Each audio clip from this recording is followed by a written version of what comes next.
And welcome back to the LEC ahead of Misfits taking on Astralis. Today, I get the pleasure of introducing to you a brand new statistic that our stats team has been working on. Today, I'm going to be talking about win expectancy, and it is abbreviated as WE. What is win expectancy? At its core, this stat indicates the chance a team has to win a particular game at a specific point in that game using information from the state of the game.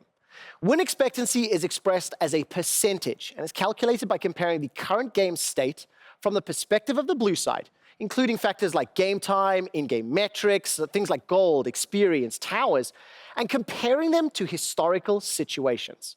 Now, the model does not yet factor in champion scaling, but after some field tests, like today, and a few more tests throughout the coming weeks, we're hoping to add this at a later date.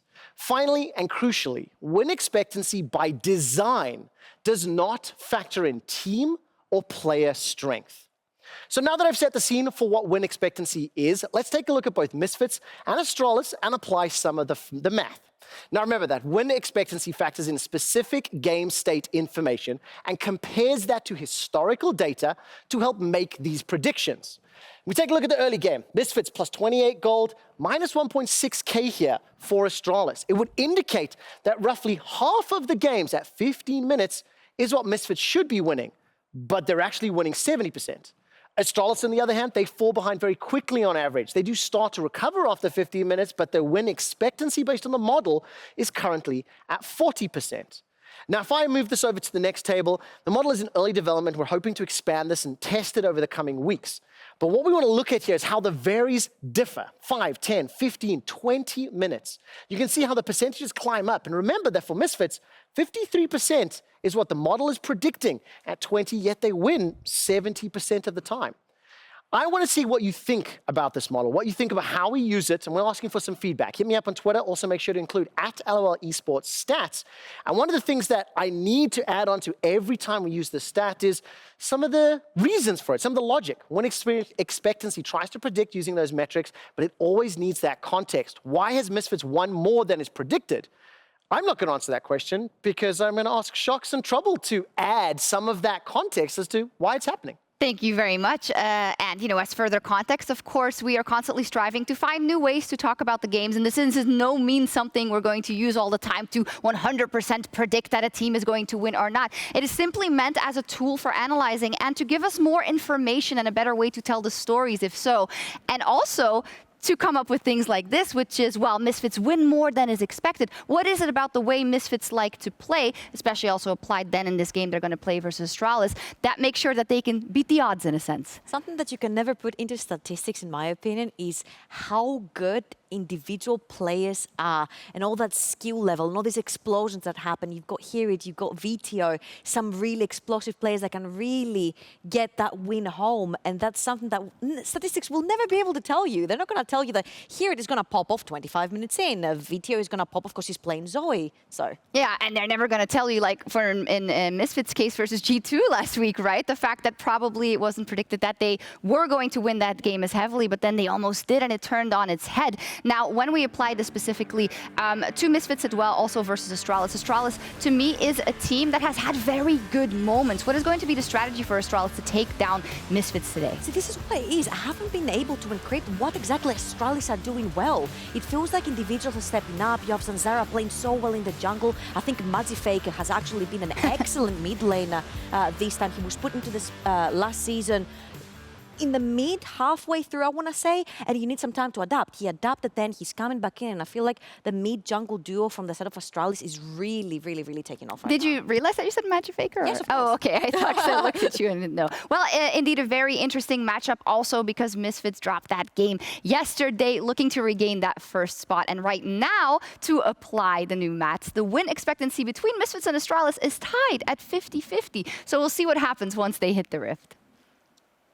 Thank you very much, Shocks. I'm Medi, this is Vedi, and we are here for the final 3 games of the day. And what 3 games are going to be? We have this one starting out, and then we have Fnatic versus XL, and then of course we round out the day with the match of the week, G2 versus Rogue. I'm very much looking forward to that, but of course we have to watch Misfits and Astralis play first. Yesterday, Misfits were handed another loss at the hands of Rogue and fell from that #1 perch for the first time in a few weeks, Fedi. Yes, they had to play against this dive comp that Rogue had brought out. Yep. Rogue continuing to be innovative with their drafts, but I also think that drafts is a question that kind of comes up again for Misfits. We had it last split. I feel like that it's starting to come up in conversation a little bit again, where while I think this team is good, you know, they even got a lead yesterday against Rogue. They got the first Baron, they were in control, it was looking good. I have a couple question marks around what it is that they're prioritizing, their champion pools, what they look like. And we'll see how this adapts over the next 2 weeks. Of course, the players are back on stage because we are here for Game 3. So without further ado, let us cue some funky music. Let us get ready for the draft and get ready for some big stuff, because the draft is going to be a big point of contention when it comes to these two teams. Astralis, if they can get WhiteKnight, his fabled Lee Sin, then things are looking good. Misfits, what are they going to draft for Vetheo and HiRit in the top side? Because that is, in essence, what Misfits typically play for. Yeah, HiRit's had a storming split so far, and we'll see if you can continue it here against Astralis. So far on 11-13, Nocturne, Thresh, and XinZhao have all had 100% presence. XinZhao has yet to be picked, has been banned in every single game we've played on this patch. Lucian and Thresh going to get taken away first here by Misfits. Astralis will remove the Gwen and LeBlanc. So Cadril already mentioned it earlier, but the increase in LeBlanc priority is part, in fact, due to the increase in Lee Sin jungle. The LeBlanc plus Lee Sin mid-jungle combo is very threatening, very powerful, especially in the hands of players like Vetheo and Razork, who Razork in particular, I think, has a very powerful and early game impacting Lee Sin. So something that you want to take away, and I respect the respect being shown from Astralis towards that mid-jungle duo. For the moment, Nocturne will be next on the ban list. I was just having a quick look. I'm pretty sure it's Veteo's first ever game on the LEC stage, because of course he didn't play yesterday and didn't manage to make his way onto the stage in spring. So, and he joined in spring. Yeah, that's a good point. Let's see how well he can perform. He's going to have his hands on the Akali with the Twisted Fate removed by Astralis. That's one of the main counters already out of the pool, and Astralis now need to find a way to work around the Ninja Assassin. When are we going to see Galio mid come back? That's my question. Never. I think that it's a very powerful answer into the Akali. But you talked about the XinZhao always being permabanned. That is, in fact, going to be let through. Zanzarah is going to get his hands on that. Very powerful early game jungler. Often you can play things like the Lee Sin into it, but I think that Akali doesn't offer a huge amount in terms of prio in the early levels. She doesn't have a huge amount of dueling prowess either. Normally around that level 6, once you get that first item, these are the kind of break points that you're looking for as an Akali. So I'm curious as to what direction Razork goes. Something like a Viego I think makes a lot more sense if you want to pair that up in the jungle anyway, because they are a little bit more on the scaling side for both of them. Good, clear, can kind of contest first Scuttle Crab, can actually be a pretty strong duelist in the straight up 1 versus 1. So I do like Viego as an answer, and we're kind of seeing a callback to last game where Akali, Viego, no Gwen this time around because that will be taken off the board, but the Volibear is actually going to be put in the jungle instead, at least based on our current expectations, and the Viego should be sent up towards the top side of the map. So Misfits going for 2 big carries in both the Viego and the Akali. The question is, where will Razork look to gank first? Volibear, a very high-impacting early-game jungler, very powerful duelist as well. Can actually do a lot at getting some of these lanes ahead in the early game. And it really depends on what Astralis pick for Magifelix. It is going to be the Sylas, because you said Akali doesn't always have lane priority, doesn't always have lane pressure, so can be a little bit trickier to set up around here. But here into the Sylas, a melee into melee matchup tends to be a bit more even than if this had been something like a Lucian or a Corki. I've always considered this a very skill-based matchup. Typically, if you ask pros, they would say that Sylas is favored. Okay. You do scale a little bit better. You can steal Akali's ultimate, but on top of that, you can steal so many other ultimates. And the fact that you have so much sustain with the W, and he can hit her in stealth because of his E and his Q. So like, there are a number of things that you can do well as the Sylas, but in lane, that is really where the big swingy part comes. And of course, both champions have such high individual mechanical what's the word, like skill expression? There, they have a lot of skill expression, that's exactly it.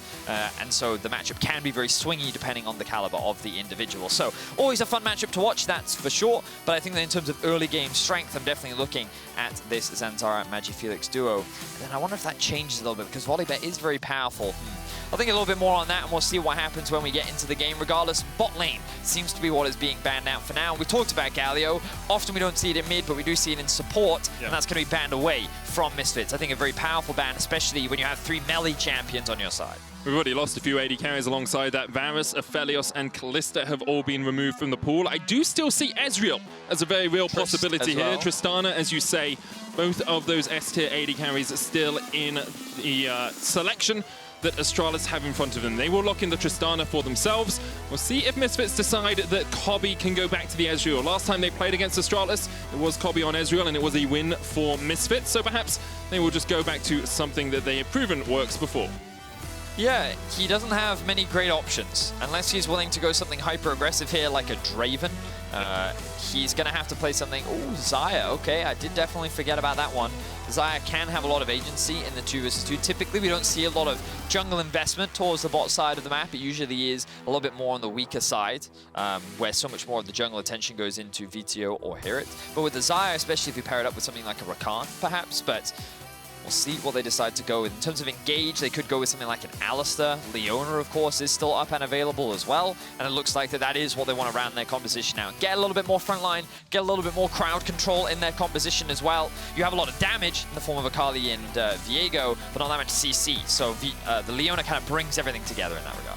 But the balancing act you have to strike there is when you pick the Leona, you are also giving Sylas a Leona ultimate with AP scaling, so it is a difficult decision to make, and I think that's the reason perhaps they didn't go for the Alistar, because Sylas with an Alistar ult is so difficult to deal with. Alistar will be locked in for promisq, and here we have our drafts. Both teams have strong early game junglers, mid laners that are in a skill matchup overall, and my expectation is actually we won't see too much action in the bottom lane, but we'll have to see if Jeskla and promisq want to be a little bit aggressive, or if Kobbe and Vander decide that it is their time to shine. I'm not entirely sure who has the scaling advantage in this matchup, because again, the mid lane matchup I think is very dependent on how the early game goes. I think the Viego should have a bit of a scaling advantage over Mundo, but I haven't seen enough Mundo footage to say for sure he could just become unkillable and no one ends up dying in that side lane.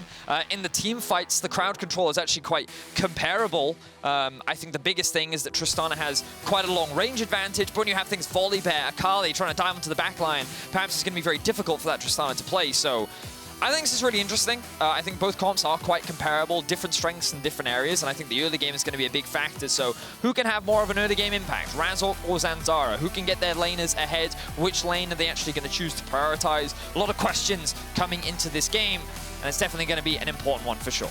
Misfits, a team that have over the last few weeks improved their early game, but still aren't the strongest early game team in the league. We'll see if they can have a strong performance here against Astralis in our third game of the day.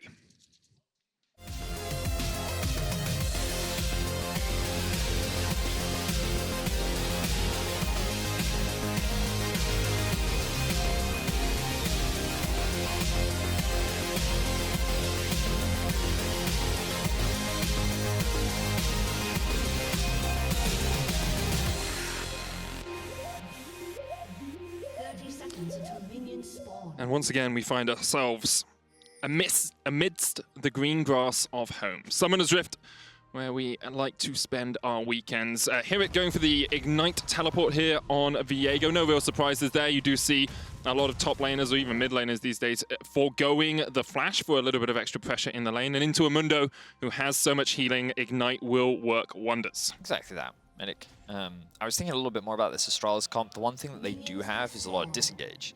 Alistar, just inherently a lot of knockbacks. Tristana ultimate, knockback. The XinZhao ultimate, knockback. The Sylas ultimate can also steal a Xayah ult, or could steal a Volibear ult, or could steal a Leona ult and like disengage a fight. So I will say that Astralis actually have a lot of tools to potentially keep the assassins off the back of Astralis. This could be something that actually gives them a bit more of an edge in the team fights later on. But yeah, I'm really curious because I think that both comps are very comparable. and how they scale is relatively even.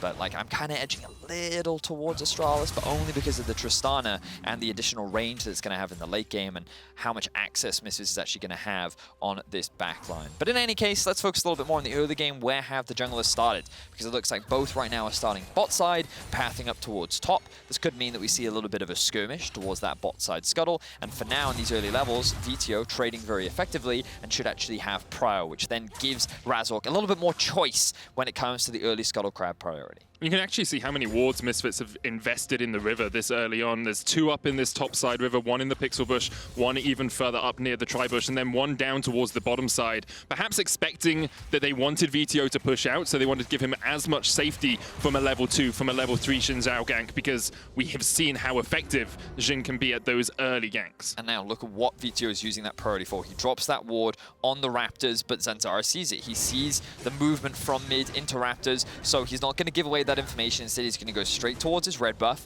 HiRit has the prio on top. Vetheo still has the push in mid. And again, we're kind of building up towards these 2 junglers meeting in the river. Zanzarah has the choice of actually going straight towards top, going for an early gank onto HiRit, who doesn't have the flash. If he doesn't get the kill early, there's a real risk of the rejoin of Razork later on.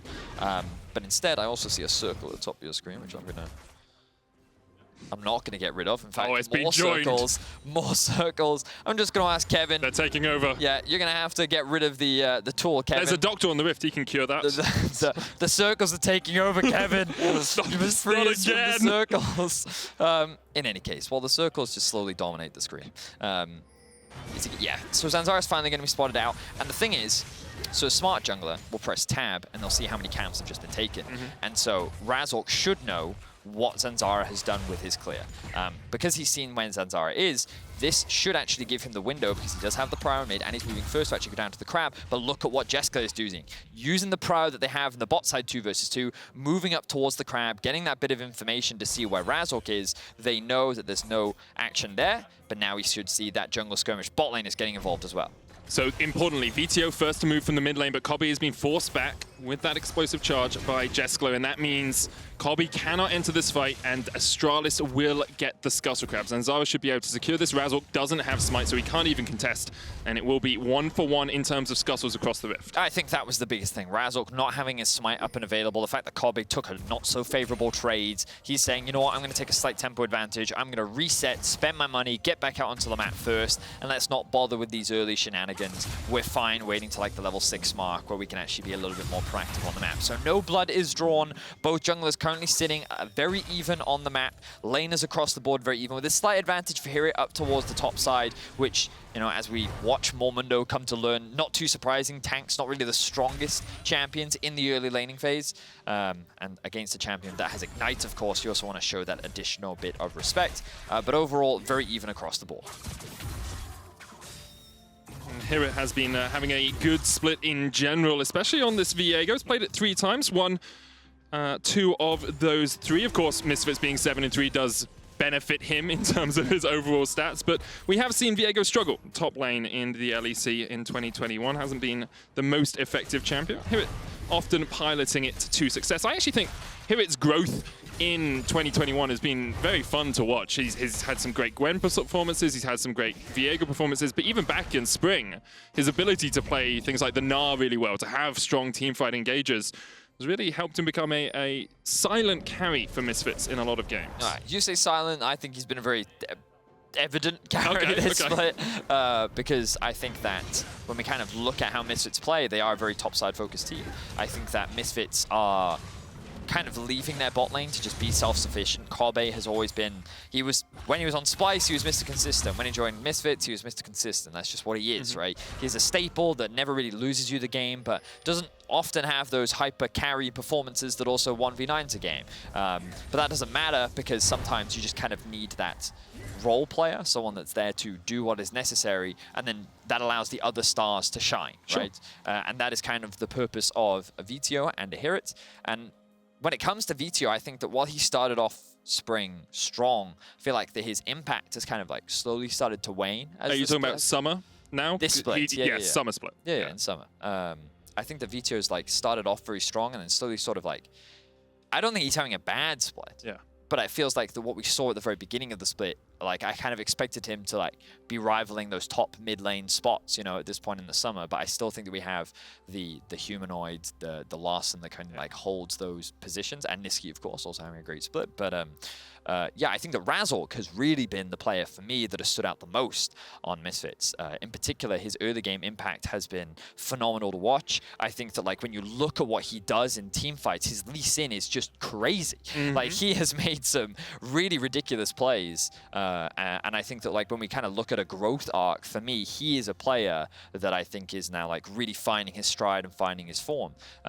And that's why I was so surprised when I spoke to Yankos that he was a few weeks ago on PGL. He was quite critical of Razork, and he thought the Misfits would slowly start to taper off. But I think that if they are going to make it to playoffs and they are going to contest those top 4 spots, come the best of 5s, he is like the player for me that is like the person that brings this Misfits squad together. So yeah, I've really enjoyed watching his growth.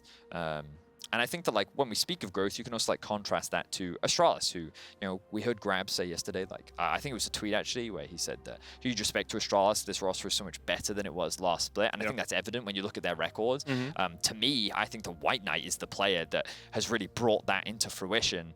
He has single-handedly won his team games off of his Lee Sin plays. Definitely. And he really has become a great player. And what's crazy to me is I was thinking the other day how he was playing back in 2013, where he was a sub on Team Alternate. I think he was a mid laner, and he used to be this like insanely high elo player back then, back in the Pharrell Lord era of like the 3k elo Shockwave. But back then, I don't think he even wanted to be a pro. He went and studied for a couple years, and then he came back, and then I think he joined the Unicorns of Love. So he was PSG first in Challenger Series, and then Unicorns of Love. Yes. So he played in the Challenger Series for a little while. But like what's crazy is like he is a player that's actually been around for an insanely long time, and now like to me he's kind of like hitting his peak, you know what I mean? Like I say peak, not trying to say that he's like capping out, but like he's like hitting his stride. It's the best that he has perhaps been while he's been playing. Yeah, and I think that's like pretty incredible to see, especially with the big debate around like age being a big thing in esports as well. Currently he is 25 years old and hopefully many more years of competitive league in him. I will just say there's a visual issue on Magifelix's PC, which league officials are currently investigating, which is why we are in a pause. We'll be out of it as soon as possible. And I do, I mean, you went on quite a long spiel there. Well, I know, because we had a pause, we went so I was to a like, few different things. I'll just talk. And there were, at every point, I was like, oh, I could say something here. And then we went into a different point. So let's just go somewhere else. Currently, obviously, Astralis sitting at 4 and 6, right? Right. Alongside, I'm just going to make sure I get all of these right as we say the exact teams that they are alongside. They're sitting alongside XL at 4 and 6, Vitality at 5 and 6, obviously, after picking up a win earlier today. G2 could be 5 and 6, could be 6 and 5. When you look at that selection of teams sitting in the 5th and 6th spot, you know, G2, Vitality, Astralis, XL, Schalke, SK are the teams sort of fighting for those final playoff spots. I think Astralis actually have a much stronger chance than some people are giving them credit for. Obviously, depends on if Vitality's form continues and depends on if XL continues to look good with Markoon and Advienne. But I wouldn't be surprised at all if we see Astralis fighting for 6th place, if not getting 6th place at the end of the season. For me, it's hard to believe. I think that like a lot of their wins are almost miracles. Okay. Like when I say that like WhiteKnight has single-handedly won games, I really mean that the game has kind of dragged out to a point where he then makes a play on Lee Sin and then the game suddenly swings because they win a team fight and they win the game off the back of it. You kind of look at how their early game leads play out. They don't have an early game. Magifelix. I mean, yeah, they do always fall behind in the early game. Yeah. They really struggle in that part. And so when you don't have the core asset of getting an early game lead, then it's hard to then transition that into a good mid game. So it always feels like that because they're constantly playing from behind, you never really get to see what this team can potentially be good at. And like they don't have a clear identity either, I don't think, because I think that when you look at how Magifelix as a player has been, he's not super resource intensive, he's quite independent, he does his own thing.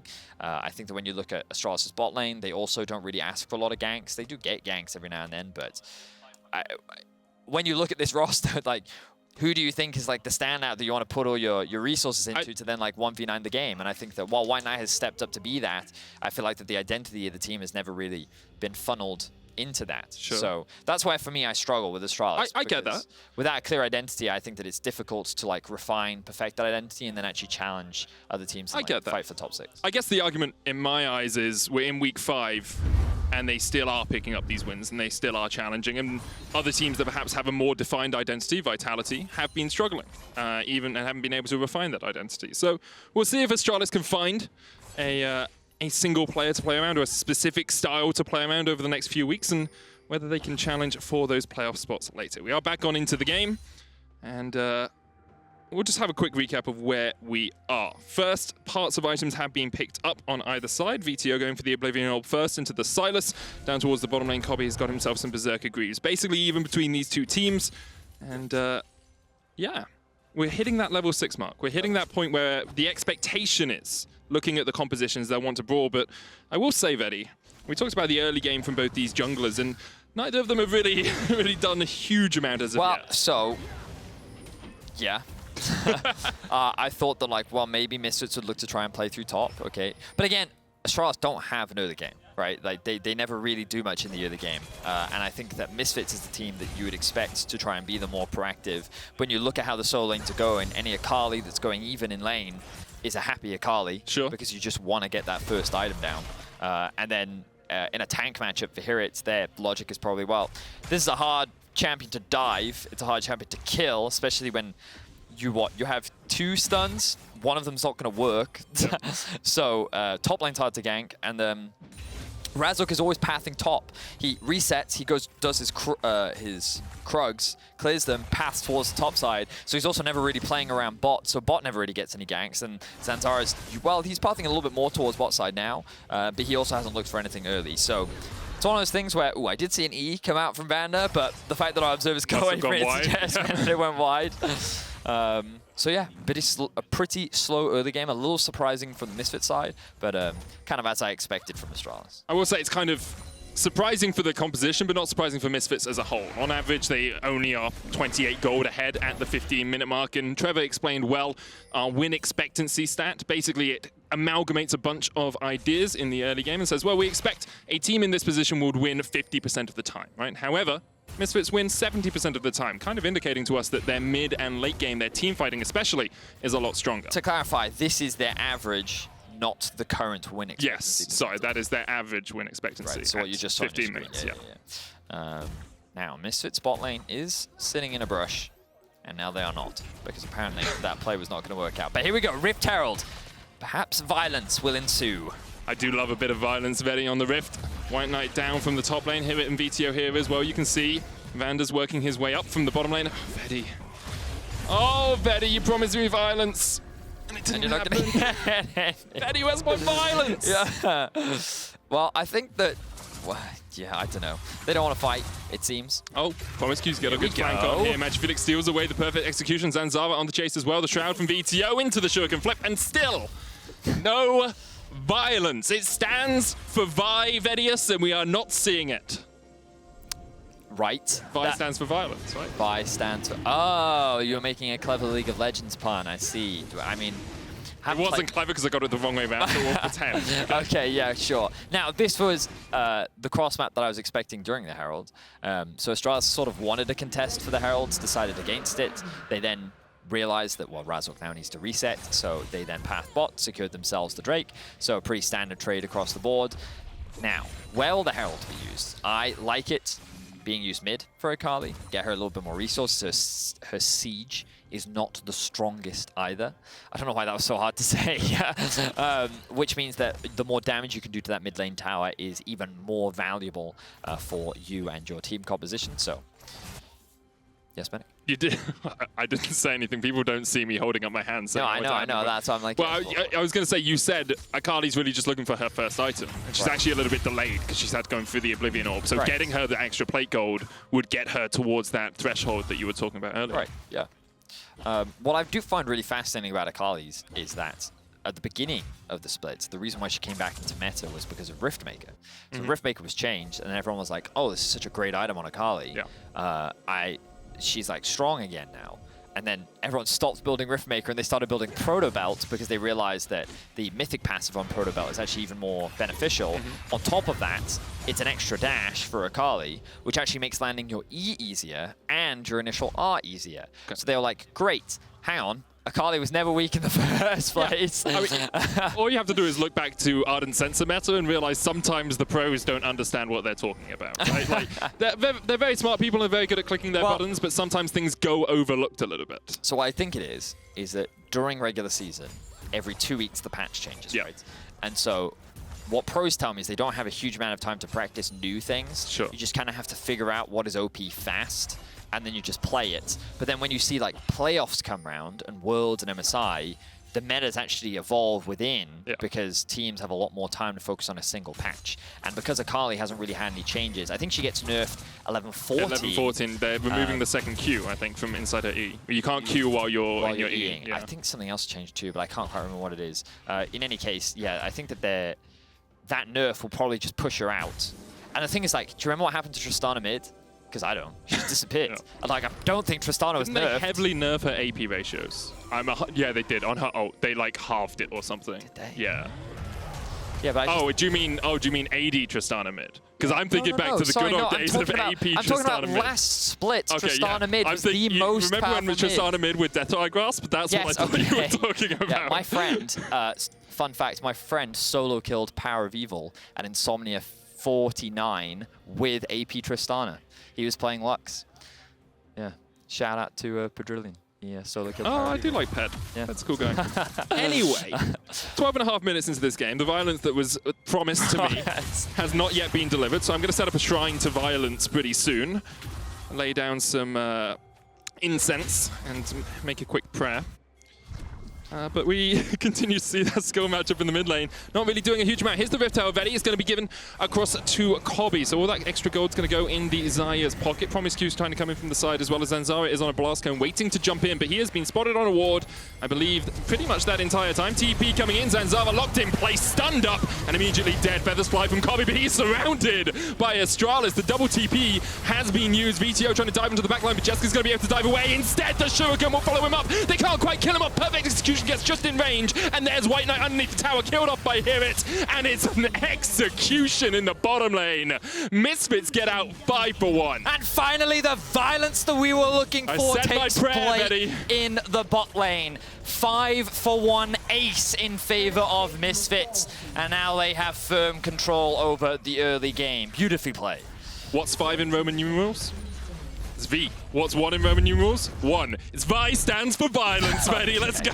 Let's have a look back at what happened. So, as Medic highlighted, the Herald gets dropped bot, but the TP flank is coming in. So Astralis saying, let's fight. Great flash engage from Razork to basically one-shot alongside Vander, Zanzarah. But that, of course, means that Kobbe is in a very awkward position here, being trapped between 4 other members, and this is where the fight becomes a 4 versus 4. A lot of resources were invested into getting that initial kill. Great E lands onto Jeskla, which basically removes him from the fight. Vetheo uses his ult to close the gap once again, while the Sylas is getting focused down by basically every other member of Misfits. Then they kind of clean up the tanks afterwards, because you can basically ignore them, especially this early into the game.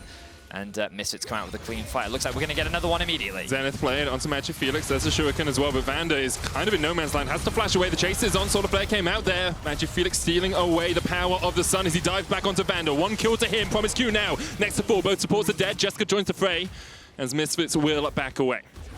Okay, so just main contest over control over the river. For now, it seems that Astralis are going to hold on to it.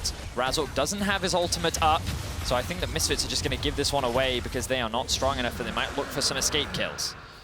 What do we got? Veteo's got ult. Kobbe doesn't have his yet. HiRit steps forward, straight into the midst of them with a Heartbreaker. They're looking for Magifelix. Razork trying to dive forward, but can't quite get the damage down.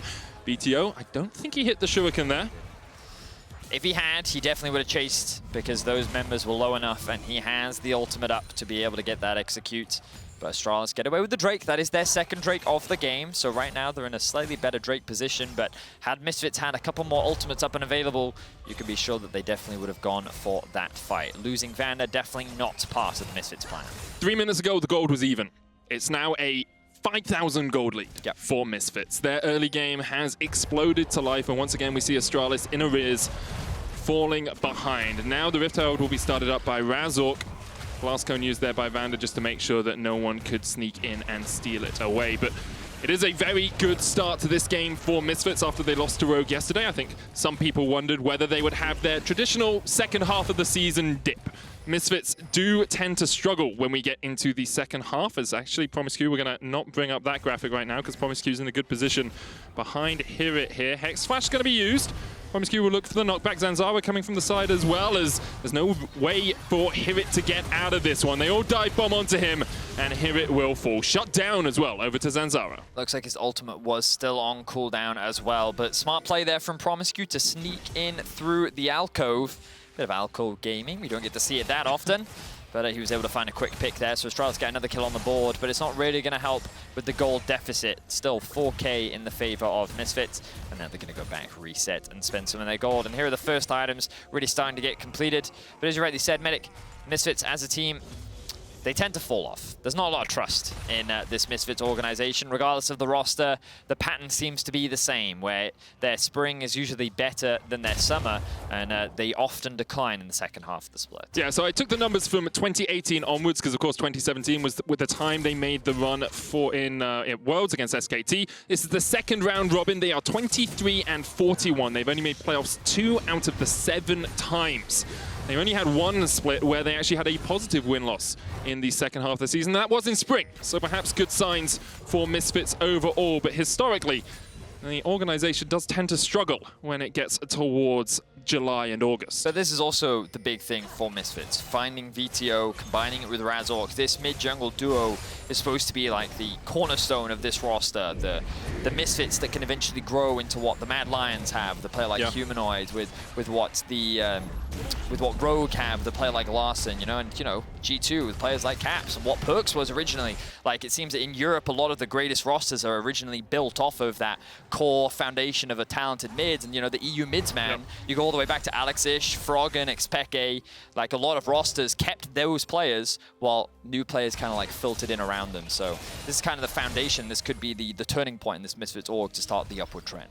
Did you deliberately leave Ocelot off that list, or if you can't, if you get backdoored, you're not allowed to be on the list? The former SK mid laner? Yeah, I did. Yes, I did. He was an RE1 trick, I think, back in the day. Oh, he's not kidding. I can already hear the tweets right now.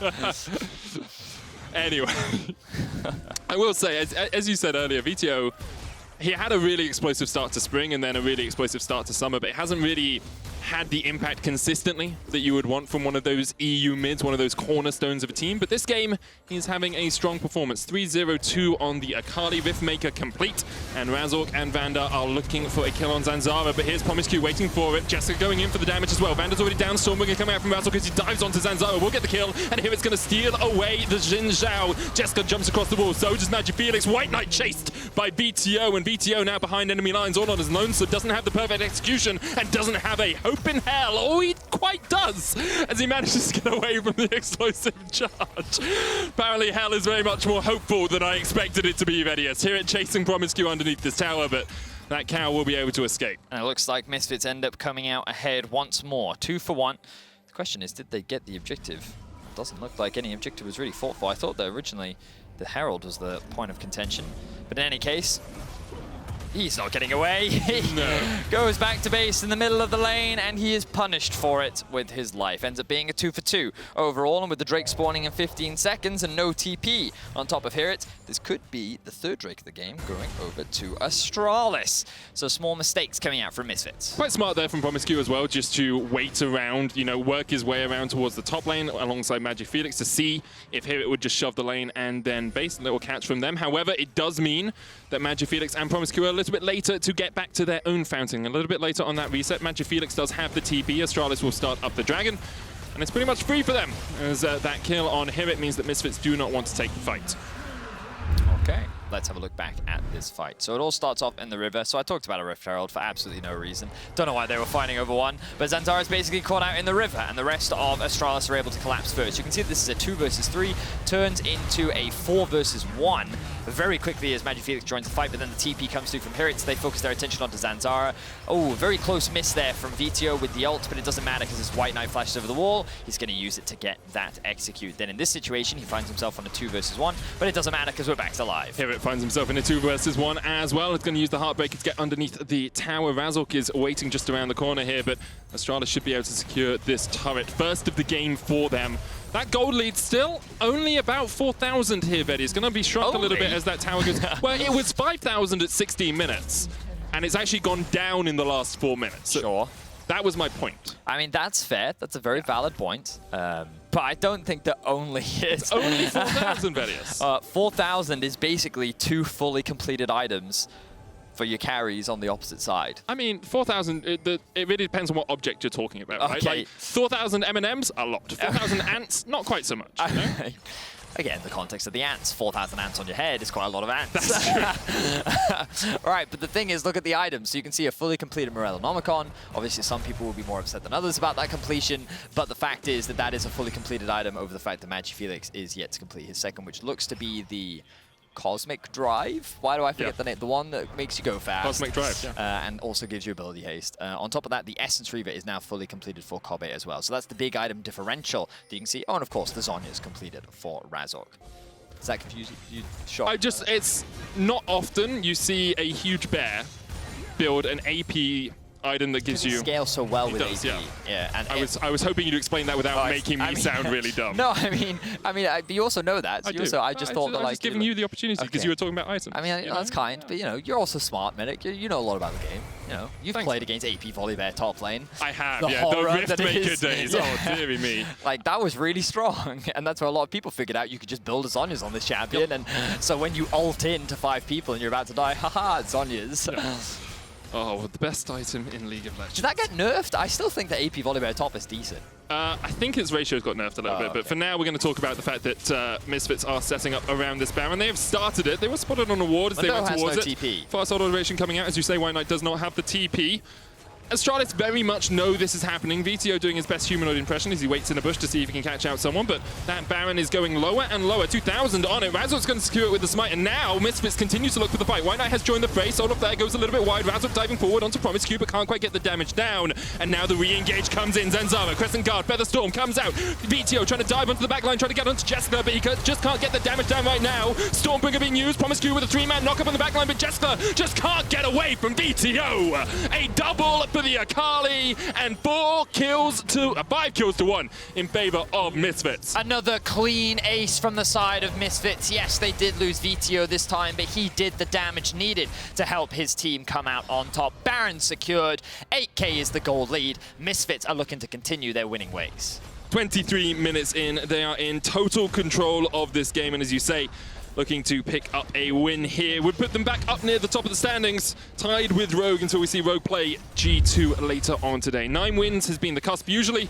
Misfits would be 1 away. So let's just keep track of the Akali in this fight, because I think that playing Akali in teamfights is very difficult, but what Vetheo does is very smart. So he's going to use his E initially to kind of create a bit of a gap between him and promisq. Then he's going to go back in, use it as a means to get on top of Jeskla, and now he's buying time. Look at the chaos that he's creating in the team fight, and now he's just waiting for a target to get a little bit lower, go for the execute, and look, he lands another E onto Jeskla. Jeskla just doesn't get to play in this fight because of the commitment that Vetheo has onto that backline. At the beginning of the draft, I was saying, how much access is Vetheo actually going to have onto this Tristana? Well, it turns out when you play Akali like he does, you're going to have an incredible amount of attachment power, I guess is my English for this.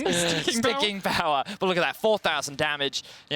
Props to Vetheo. His Akali definitely is clean, and he played that fight beautifully. Yeah, really good stuff there from Misfits all around. Now that gold lead up to 9,000. Razork yet to die this game as well. He's got himself a Spirit Visage as well on this Volibear. So very strong all round from Misfits as they look to try and close this one out. Astralis really back on their haunches, back on their heels, don't really know what to do. There is a dragon up for them in 8 seconds time, but they can't even walk into their own jungle, never mind towards that neutral objective. HiRit's going to push in this bottom lane, the rest of Misfits in the mid. Magifelix only just finishing his recall as at first tower in the bottom lane, almost down. Mid lane tower about down to half. HiRit has one more minion here, but the rest of Astralis are actually looking for him. Harrowed Path going to try and get him away, but he doesn't get the invisibility. Heartbreaker used as well, but he's been rooted in place. HiRit doesn't really manage to do anything there. He did get the tower low, but he wasn't able to kill it off. So there was no mid-wave, which meant that Misfits couldn't actually trade the mid-tower for the bot one, and of course HiRit has no flash. While he does have the ult, the Stride Baker basically rendered it useless, which meant that Astralis could get themselves another quick kill, so props to them. I guess HiRit dying did mean that Misfits had the time to go and set up for the Dragon, so no Cloud Soul yet for Astralis, but Astralis are looking for a little bit more. HiRit has TP in 20 seconds when he comes back. Kobbe trying to do the damage here onto Zanzarah. Zanzarah dives in onto him, and Kobbe with the Feather Storm able to survive. Magifelix used the chains a little bit early, but he will still get the shutdown onto Kobbe, and now Misfits got to find a way back to safety, got to find a way out of here. The Solar Flare stolen away. Razork dodges to the side of it, still slow, but the Stormbringer will get him underneath the tower. Okay, so Astralis, they get themselves another kill, ends up trading 1-for-1 due to some fancy footwork from Kobbe. But still, Astralis find themselves at the deficit. 7.5k is the disadvantage. Their base is still intact, is the good news for them. And Misfits Siege is not the strongest. When you have this many melee champions, breaking into the base of the opposition is always going to be much more challenging. You're very reliant on that Baron, so the fact that Misfits couldn't actually take one of these towers down, even get an inhibitor, is going to buy a little bit more time for Astralis. Give them another opportunity to find that team fight, but perhaps it'll be too little too late by then, because Vetheo, you can see, working towards the death cap. More items starting to be completed. Kobbe now completing the Lord Dominic's Regard as well. Basically, Misfits is still a mountain to climb for Astralis to be able to turn this game around. Yeah, you can just see item discrepancies across the board. Jeskla still hasn't got that Infinity Edge, but when he does, as you say, Tristana, very long range, it might be a little bit more tricky for Vetheo and HiRit to get on towards that backline. For the moment, though, with that Rabadon's complete, Vetheo is truly a ninja assassin mage wizard. He kills Necromancer. you. He kills you. He puts knives in your face and they're magically imbued, so it hurts even harder than it normally does. Wizards, they're always so annoying. How many wizards do you know that Many. use magic knives? Many wizards. Many wizards? Many Okay. wizards. They are just so Gandalf, vicious. well known for his knife I mean, I play. don't know him personally. Okay. But he's not a user of knives. True. But just think about it. A wizard assassin, you know what I'm like, can you think of anything? Like, think about it, you know, right? Like, Akali can literally, like, remove her existence with her shroud. Like, if that's not magic, I don't know what is. I mean, and then also when she throw knives, right? She has, like, the reflexes of a cat. You know what I mean? Like, that's magic. I mean, that just sounds more like Witcher senses to me. I mean, but she's not a witcher. She's a wizard because she's building Rabadons. That's what True, wizards that's what wizards do. Right. You know, you look at HiRit, right? He's playing Viego, just buys a bunch of swords and a gauntlet. And that a makes big sense. glove. He's like a knight, you know what I mean? With his weapons and his armor. A giant thunder bear would obviously build an hourglass so that you know how much time you have left. Anyway, Baron spawning in 20 seconds. I was just buying time for that because Akali's pushed up the bot lane. Oh, so I've actually been informed. Oh, have Gandalf you? does have a knife.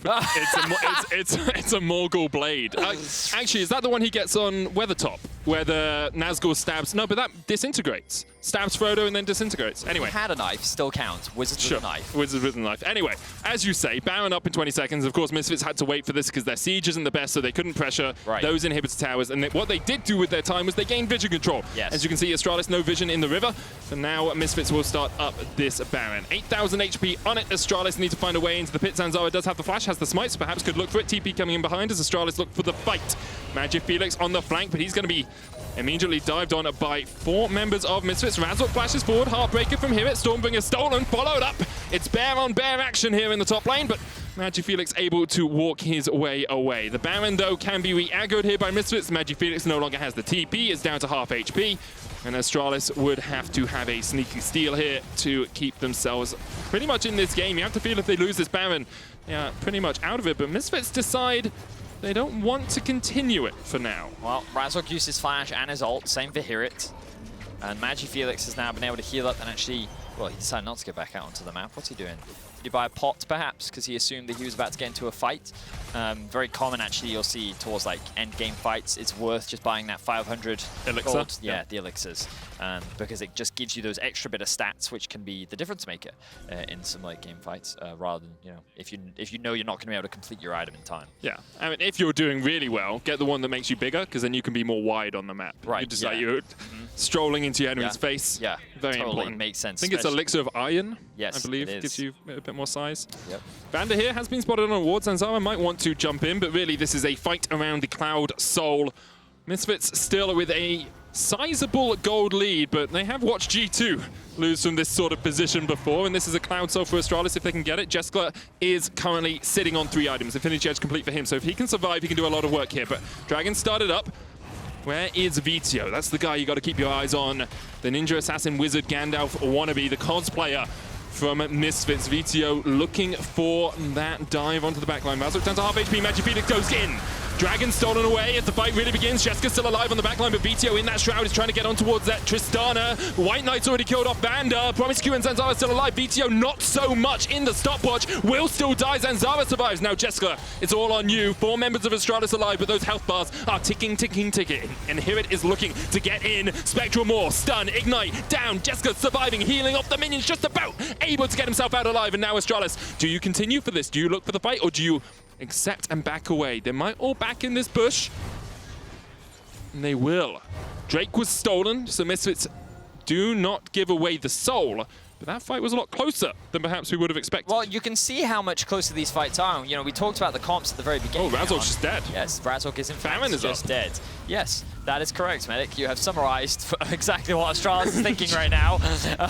Wait, we have 5 members. Razork's dead. But let's quickly have a look back at this fight first. So, the challenge for both these teams is finding a good engage. And so the opportunity to force that engage is when the Dragon goes down. Now, Magifelix buys a little bit of time, but the initial damage that comes out from Misfits is very good. The problem is that Vetheo actually really struggles to get on top of Jeskla this time round, because both promisq and Zanzarah are providing a lot of peel, which means that Jeskla can actually chunk out Vetheo. He ends up losing his life, all the while Vander was also getting taken out in the middle of the fight as well. Now, with Razork dead, the Baron is being started off for Astralis, and this could be the turning point to get them back into the game. I mean, I joked about it. G2 lost a 10k gold lead to Misfits only last week. Here, Astralis looking to fight back from 8k gold behind Jeskla. No flash, no heal, no summoners on that AD carry, but Vander's already low. Solar Flare goes down onto HiRit. Vetheo still looking for that flank position. Has the perfect execution. The Baron down to 2,000. No smite on Misfits, remember. Astralis will secure this Baron. Zanzarah smites it away. Jeskla jumps out of the back of the pit, and in goes HiRit, but the Crescent Guard will keep him alive for the moment. Vetheo diving forward. You're going to go any further, you can feel it. Zenith Blade comes in, Magifelix with the stopwatch, and Vander is already dead. Vetheo dodges out with the perfect execution. HiRit steals away the Alistar, and he's looking for an engage. Doesn't have a flash, of course, on this cow. Heartbreaker coming out, Spectral Maw, stun just short of WhiteKnight. Wow. Okay, well, Astralis have suddenly flipped the book on its head. They've turned the game around. They Flip the switch? Flip the switch. That's an expression, isn't it? Flip the book on its head? That's an expression. Anyway, they killed Razork. That was great. That gave them the numbers advantage, and it also denied the smite. Then they were just... Misfits tried their best to buy time for Razork to rejoin, but Misfits couldn't actually stop Astralis from committing to the Baron. Then Astralis' game plan here is to disengage. And look, we talked about the disengage tools, things like the Alistar, the XinZhao, and also Jeskala's ultimate. And it works extremely well here as Misfits is doing everything that they can to chase, because without Vander, the crowd control and their ability to actually start fights is very limited. So huge props to Astralis. Now with the Baron, they can buy a little bit more time. And Misfits is starting to sweat, because we talked earlier about how it was really important with that last Baron that they use it to actually break into the base of Astralis. Because they weren't able to do that, and because Astralis have actually been able to find good fights, you're now looking at some of this late game power that we talked about of this Tristana. How easily can they kill her? That's a big stun! It's onto Jeskla, but no follow-up. Follow-up. Misfits did not go for the engage. Still a minute and a half left on this Baron, Vedius, and Misfits licking their wounds at the moment. Astralis can sense blood in the water. They know if they can manage to break one of these inhibitors, the game is very much more alive, especially if they can do it in the next minute, because in a minute 30, that Cloud Soul is available to them. And then, of course, after that, the Elder Drake. So powerful in these late games. Now, Magifelix is off towards the top lane, mid lane, tier 2, fallen. Kobbe down to about 800, about 500 now as WhiteKnight continues to hit the cleavers. I will not call them infected bone saws, that's a weird name. Okay, just towers Cleaver are after being cleaver. knocked down. Like you can see the WhiteKnight's just tanking this one Just up. walk straight through. And they're going to take it with the cannon minion. Magifelix split pushing. The momentum of the game is very quickly switching over. Misfits only find themselves with a 2.5k gold lead right now. They're going to lose their inhibitor as well. And they're just waiting for the Baron to run out, but it's not going to run out before their inhibitor falls. Misfits are 23 and 41 in the second round robin since they made that one run at Worlds. And I don't want to say there's a curse, but after they go 8,000 gold ahead in this game, and then it's just snowballed away from them. Do you see what I'm saying about Astralis, though? Like, they don't really have a style, but they just, like, they still win a late-game team fight, and then they're just like, well, I guess we win now.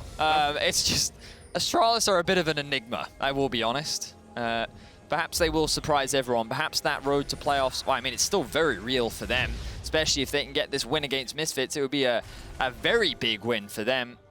But now the fourth Drake spawning once again. Magifelix in the mid lane, the sun's going to come down. There's the solar flare. They're trying to burst through WhiteKnight, and they managed to do it. That's already one down. Magifelix was not in the fight, and Misfits struck. Went straight on to the Mundo as HiRit looks for the chase on Magifelix, but Misfits, all this for a Cloud Drake. The third of the game. They will have about 40 seconds after they take it, with an extra man advantage on the map as well. Whew. Wow, okay, so well played by Misfits. They go back on the offensive and they equalize the Drakes. The ultimates of Misfits players is going to be, the cooldown is going to be very low. That's for sure, especially with 3, potentially 4 Drakes, Cloud Drakes specifically, under your belt. But yeah, the replay of this is pretty straightforward. I like how Vander uses the initial E. You can see spell immune, and then the follow-up Q is actually what locks him down, and then the feathers as well, the combined CC, all 5 members focusing him, is enough to actually get that shut down. Vetheo tries to go onto Jeskla, decides not worth overcommitting here. The rest of his team can't follow up, so decides to just disengage and take the Drake. Importantly, though, for the next fight, Jeskla did pop his stopwatch. I say that he now finishes a GA, so that doesn't matter as much. Has a Hex Drinker as well in there, Jeskla. We don't often see more of Malmortius these days. Not the strongest item in the world, but when you're playing against an Akali, it does make a lot of sense to get that shield. Reality is, it does give you attack damage, and it does give you magic resistance, and it does give you a magic shield. So is it the most, like, efficient item ever? No. But is it better than not having that? Yeah. Yeah. I mean, the options are that or Zhonya's really pretty much, and you already have the GA, right? So it will work for him for the moment. WhiteKnight stunned up, gonna pop that ultimate and should be able to walk away from this one. But of course, the Mundo ultimate, very powerful in some of these later game fights. Look at where promisq is here, Vedius, on the longest flank I've seen in a while.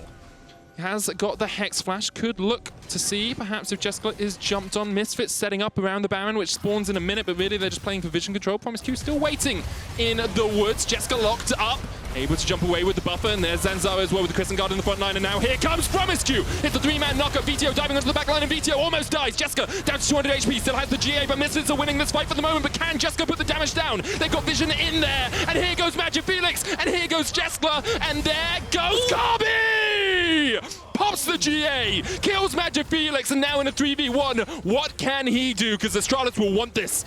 They will want this kill. They want to take the enemy AD carry off the map. Mr. Consistent comes up clutch here for Misfits. He is able to sidestep the W, and now he's just clearing out the wave. Such smart decision-making here from Kobbe. His experience, his many years of playing, is definitely coming up clutch right now. I think that's smart as well. Focus promisq. You know that's the weak link and the best angle for you to go for, but I don't think he's going to have any other choices as he gets one shot by Jeskla, the late game Tristana coming in clutch. And I thought that that team fight was going to cement the loss for Misfits.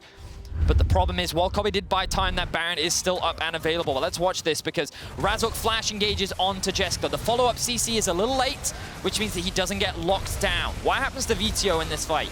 Because as he dives in, he just kind of gets shut down. He tries to execute Jeskla, but then the rest of the team immediately comes in with a peel. Magifelix plays that beautifully, landing the stun down, and then Jeskla from the backline can just start cleaning up. He's protected. No one is diving on him anymore, and so he, alongside Magifelix, can get kill after kill. Then this flash from Kobbe was just so good.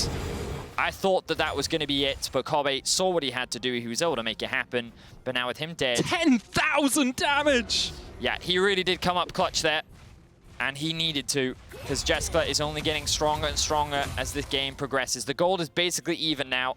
Items are pretty much equal across the board. AD carries are fully itemized. It's all going to come down to these late game Baron fights. This game started off slow. It looked like it was over. Misfits could not break into the base of Astralis. They found a couple more fights. They were able to get to the late game, and now it all comes down to execution. Can they kill Jeskla versus can Astralis keep Jeskla alive? Astralis trying to gain control of this red side jungle. Vander is there, Zenith Blade just short. HiRit sees promisq in his face and decides harrowed path to safety. Zanzarah still looking for the flank position here as that tower in the bottom lane will fall like paper in front of a strong pair of scissors. Jeskla cuts through it. And now the inhibitor tower next on the menu. Mid lane inhibitor respawned a while ago. Astralis do not have super minions to aid them. Dragon up in 47 seconds. Whoever gets it will get soul. But the question is, will Astralis even back off and fight around that? Jeskla has the range. No rapid fire cannon on this Tristana, so it doesn't have those super duper long range shots, but level 18 has that passive all the way charged up. Some of the longest range autos in the game. For the moment, though, Misfits continue to try and defend, but now the minion wave is here. Vander goes in, they're looking for the burst once again, and WhiteKnight is already down. The tower still stands. Feathers going out from Kobbe. Razork diving onto the front line. Zanzarah pops the stopwatch. Razork does the same. Jeskla still alive. Vetheo unable to get onto the back line, and that is the jungler down for Misfits. The inhibitor next on the menu. promisq and Zanzarah down to half HP. Vetheo does still have the perfect execution, does still have the flash, but is all in lonesome right now. Hits the shuriken. Is he going to go in? TP flank available for HiRit here as he goes for the long way round. The chase has to follow though. Vander doesn't have flash, doesn't have an engage. Is HiRit just going to go in alone as he looks for Zanzarah? Puts the Harrow Myth down. promisq knocks him out straight away, and there's the stopwatch. Jeskla still has the jump to get away from this one. That Cloud Drake on the menu. Zanzarah will secure it with Jeskla. Vetheo diving in into the shroud, looking to see if he can perhaps get on towards the enemy AD carry, but he just can't do it. He just can't do enough. Go stopwatch will stop time for a second. promisq distracting Kobbe off towards the top side. HiRit still has the GA, and Misfits might be able to win out this fight. Here it goes into the GA. Jeskla putting as much damage down as he can, but the shutdown comes out. Kobbe will take it on Magifelix. Jeskla, Zanzarah still alive, and Misfits are pinging for that inhibitor tower. A very drawn-out fight, but now Vetheo is back on the map. Razork respawning with Magifelix dead. I don't know if Jeskala's going to be enough by himself to stop the siege. They still have the Baron, but Misfits have their eyes set on the Nexus. 4 versus 3 with Razork in tow. Misfits looking to close out this game. Vetheo about to get his ult back off cooldown, still has the flash. What does Kobbe have? Featherstorm and his flash of his own. Those Nexus towers, Kobbe just needs to hit them a couple of times. 1, 2, 3, 4, 5. Almost 6 auto attacks on it.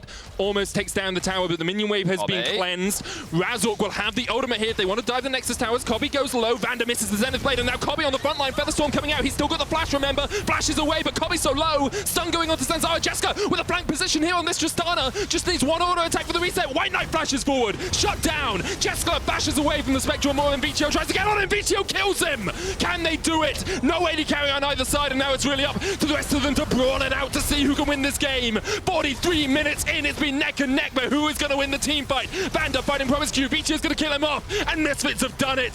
WhiteKnight, the last man standing, but Magifelix is in the base. Can he do it? Magifaker with the backdoor. We mentioned our slot. Magifelix, you got to clean out. You got to clean the minions as quickly as you can because Vetheo is now here. Magifelix takes the second Nexus tower, takes the perfect execution. Magifelix, is he going to take the game right out of Misfits' grasp? He's almost killed off Vetheo. Here comes Vander. Magifelix still doing it. The solar flare gets the stun, but Magifelix takes the win. Oh my word! Magifelix actually backdoors Misfits. And just as Misfits stole a 10k gold deficit away from G2, Astralis just go and do the same thing right back at them. A much needed win for Astralis in that fight for playoffs. And they go to show that they can still compete with the best of them. It doesn't matter if their tactics are clean. If they get the job done, they get the job done. Just ripped it right out of their damn hands, Vedius. I didn't see that TP coming at all. I was like, the fight's won. Misfits have won this fight, and then Magifelix is just there in the base. What a performance by Astralis. Great to have them back on stage as well. Your key player of the game votes, if you're on Twitter, at LEC, WhiteKnight, Magifelix, Jeskla are your options. I mean, it's one of those things where we put so much focus on Jeskla, and then when he dropped, it was one of those things where, of course, Magifelix was still powerful, right? We could see the impact that he was having in those fights. He was providing so much peel for Jeskla as well, really limiting the Akali's impact in the late game. And then he makes that backdoor happen. Like, huge props to Magifelix. What a fantastic game for him.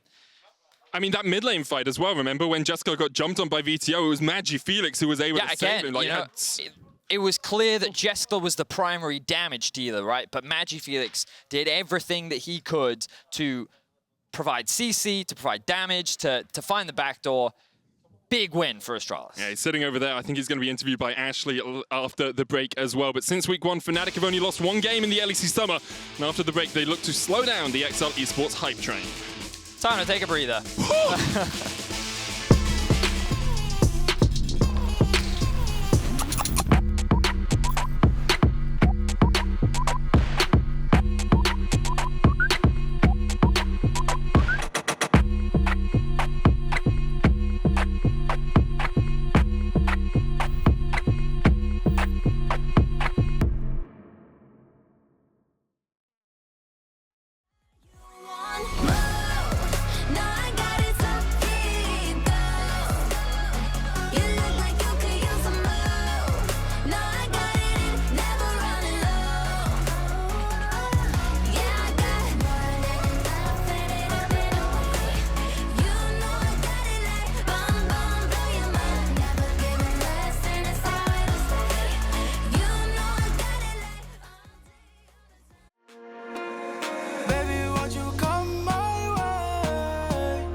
Welcome back to the LEC as Astralis steals away the victory against Misfits Gaming in an insane backdoor. Magifelix, okay, congratulations first of all, and I would love you to run through the final moments with me as the broadcast actually plays the backdoor for the audience.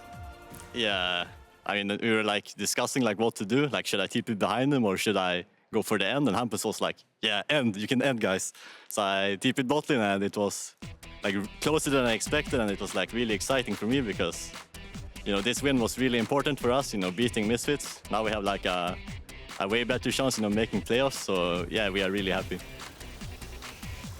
You say that you were a bit unsure. How confident were you that you will be able to take down Misfits' Nexus, as Vetheo was also there to protect Misfits' side? Well, I knew as long as they couldn't base, you know, it would be easy. But then, you know, when Akali started basing and Leona started basing, you know, I was a bit worried that maybe, you know, this is not gonna work. But, you know, in the end it did, so yeah. Yeah, this was such a clutch performance from you, and because of that performance, you have also won Key Player of the Game. But I also want to talk about Astralis' journey towards this ending because you actually managed to drag the game on. Misfits has had a great start by acing you earlier in the game, but what was the communication like in order for you to get all the way to the soul point? Yeah, I mean, at that point in the game, you know, I was feeling a bit down. Like, I don't know, it's gonna be one of those games, you know, where we fall behind in early game, we need to like claw our way back, right? It kind of happens to us a lot, but we are like really good at, you know, staying like mentally in the game and like trying to find these windows to like, you know, get advantages back. And I feel like today we did a really good job at like having like clear communication and plans. You know, this is what we're gonna do. We are gonna do this and this, and as long as you like stay calm and your head is in the game, you can always come back from these deficits. Do you think that Astralis' teamwork and mental strength has improved as you have been working together throughout the summer split, especially? Yeah, I really feel like, you know, our nerves in the game like have been going like a lot better like recently, like in summer split compared to before. Like I feel like we are way more, you know, calm and like confident in our plays now, and we like are willing to pull the trigger like when we need to. So I think it's been like a good improvement for us in that sense. And I think also like why we are like, yeah, winning more games on stage now than we did before in spring. Yeah, sure. And one final question, Magifelix, and again, congratulations.